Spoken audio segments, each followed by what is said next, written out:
and she was suddenly swept away by a strong current. And here she will meet a young, valiant warrior.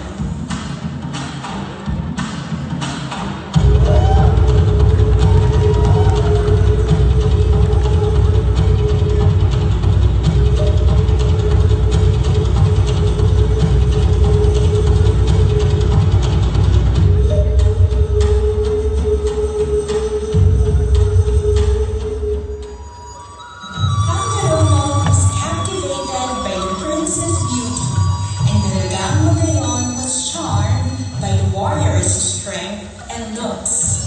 He accompanied the princess as she goes back to the village to pay honor to her father, Datu Makuso.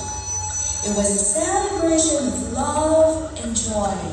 A thing that does not please the jealous eyes of Pagtuga. Talagang Magayon's ardent suitor.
Mount Mayon, a popular volcano